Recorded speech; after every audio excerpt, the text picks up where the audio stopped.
हरे कृष्णा। अगर भौतिक जगत इतना बुरा है तो कृष्ण ने बनाया ही क्यों? सब लोग यही कहते हैं कि भौतिक जगत से बाहर निकल आओ। कृष्ण भी कहते हैं कि भौतिक जगत दुखों का सागर है, तुम सब लोग यहाँ क्यों फंसे हो? मेरी भक्ति करो, मेरी शरण में आ जाओ, मेरे धाम को वापस लौट आओ। तो इसका उत्तर ये है कि ये जो भौतिक जगत है ये कृष्ण ने बनाया जरूर है, लेकिन ये ऐसे लोगों के लिए है जो कृष्ण के साथ रहना नहीं चाहते थे। हमारा जो संबंध है वो कृष्ण के साथ है।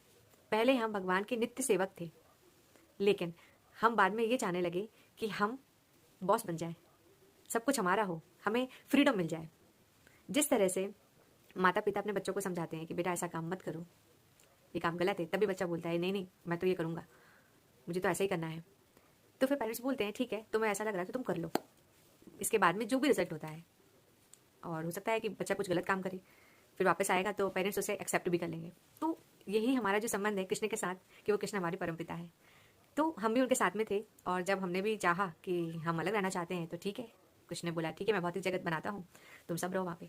लेकिन यहाँ आने के बाद भी जन्म, मृत्यु, जरा, व्याधि, इन चारों चीज़ों से हम छुटकारा नहीं पा सकते, ये लगा ही रहेगा। लेकिन भौतिक जगत में जो लोग, जिनको बुद्धि आ जाती है, या फिर जो परेशान हो जाते हैं, या फिर जो उनके कुछ पुराने कर्म होते हैं, या फिर साधुओं की, वैष्णवों की कृपा होती है, ऐसे लोग छूटने का प्रयत्न करते हैं।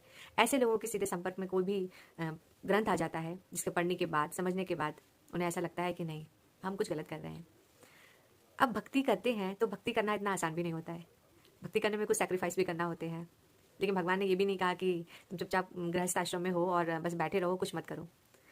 अब हमें जो इन्जॉयमेंट है, हमें क्या लगता है कि हम कभी कभी हम लोग सैड होते हैं और चाहते हैं कि हमारा मूड फ्रेश हो जाए, तो उसके लिए हम बाहर जाएंगे, मूवी देखेंगे, अच्छे रेस्टोरेंट में जाएंगे, लंच डिनर वो करेंगे, अपने फ्रेंड्स से मिलेंगे, अपने रिलेटिव से मिलेंगे, जैसे भी करके हमारा मूड ठीक हो जाए और हम वापस आ जाएंगे।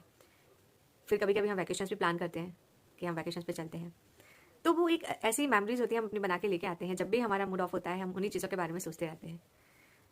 लेकिन यह भी हमें पता है कि हमेशा हम वैकेशंस पे नहीं होंगे, हमेशा हम अपने फ्रेंड्स लोगों के साथ एंजॉय नहीं कर रहे होंगे, हमें काम भी करना पड़ेगा, बहुत सारी चीज़ें ऐसी होती हैं। तो भगवान ये कहते हैं कि ये सुख क्षणिक है, सिर्फ कुछ टाइम के लिए हमारे साथ रहते हैं। कहीं ना कहीं कोई व्यक्ति किसी ना किसी तरह से हर्ट होता है, और जब वो हर्ट होता है तो फिर वो उस टाइम पे ऐसा फील करता है कि मैं डिटैच हो गया हूँ सबसे। इसको डिटैचमेंट नहीं कहते हैं। जब भक्ति करते हैं तो एक ऑटोमेटिक डिटैचमेंट होता है। डिटैचमेंट का मतलब ये नहीं है कि आप सबको छोड़ दें। एक जो कृष्ण कहते हैं भगवत गीता में कि सब कुछ मोह माया है। तो जो मोह है वो, ऐसे हमें पता है कि हमारी ऐसी कितनी फैमिली रही होंगी पहले, और कितने जन्म हो चुके हैं हमारे, कितने बार हमारी शादी हो चुकी होगी, कितने बार हम किसी के बच्चे बने होंगे, कितने बार हम किसी के फ्रेंड बने होंगे, ये सब चलता रहता है। इसका आइडिया हमें भी नहीं है। तो हमें याद इसलिए नहीं रहता क्योंकि भगवान की माया है। कृष्ण नहीं चाहते कि हमें हमारा पिछला जन्म याद आए। कभी कभी हम देखते हैं कि पुनर्जन्म होता है किसी किसी का, वो कितना डिस्टर्ब हो जाता है, उसको अपना लास्ट बर्थ याद रहता है तो वो उतने में डिस्टर्ब हो जाता है। अगर सोचिए हमें अपने सारे बर्थ याद हो तो हमारी क्या कंडीशन होगी। तो भगवान की ये माया है कि भगवान माया से सब कुछ भुला देते हैं। कहते हैं कि जब एक गर्भ में एक आत्मा आती है, जिस तरह से उसको एक बॉडी मिलती है, तो जब वो बच्चा छोटा होता है, माँ के गर्भ में होता है, तो वो बहुत ही कष्ट में होता है, बहुत ही उसको छोटे छोटे कीड़े काटते हैं और बहुत ही ज़्यादा दर्द होता है उसको उस कंडीशन में।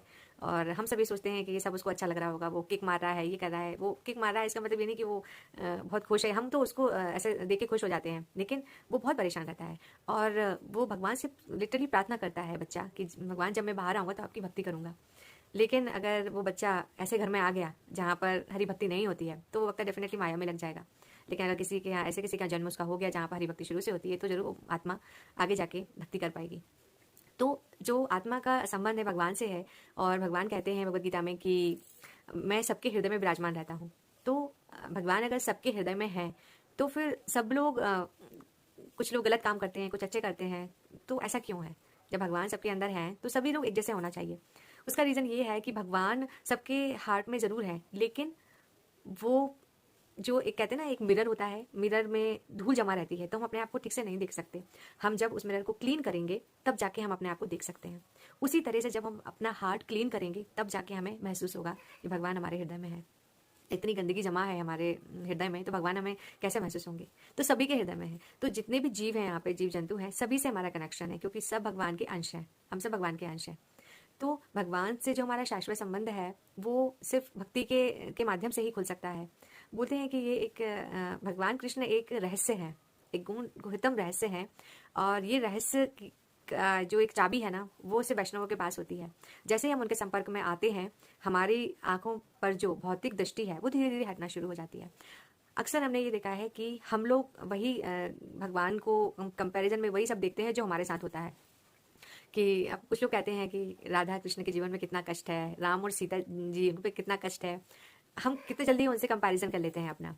हमें पता है कि श्री राम और सीता जी भगवान हैं, और वो सिर्फ हमें ये मैसेज देना चाहते थे कि कष्ट क्या होते हैं और कष्टों को कैसे सह सकते हैं। भगवान अपनी लीलाएं धरती पर आकर इसलिए करते हैं ताकि इंसान उनसे कुछ सीख सके, ना कि इसलिए कि हम उन पे तरस खाएंगे कि भगवान के साथ ऐसा हुआ, देखो देखो ऐसा हुआ उनके साथ में, कितना गलत हुआ था। राधा कृष्ण के साथ ऐसा हुआ, उनकी शादी नहीं हुई है, और उनको दोनों मतलब इतना प्यार था, उन्होंने कृष्ण ने उनसे शादी नहीं की। हमें जब उसका रीज़न ही पता नहीं है तो फिर भगवान को ऐसे सोचते हैं कि भगवान के साथ ऐसा क्यों हुआ। तो यही तो बात है कि भगवान कृष्ण धरती पर क्यों आते हैं और कोई क्यों नहीं आता, या उनके अवतार ही क्यों आते हैं।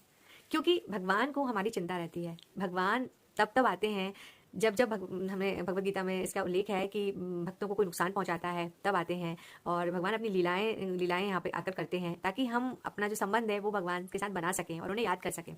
तो भगवान राम हुए या फिर भगवान कृष्ण, उनके जीवन में कोई जो कष्ट आए थे वो कष्ट नहीं है, वो हमें सिर्फ शिक्षा देना चाहते हैं कि जब वो ऐसा कर सकते हैं तो हम क्यों नहीं कर सकते हैं। और भगवान अपने भक्तों के माध्यम से हमें सिखाना चाहते हैं कि जैसे कि भगवान राम और हनुमान जी कितने परम भक्त हैं। तो हनुमान जी से हमें क्या सीख मिलती है कि वो भगवान के लिए इतने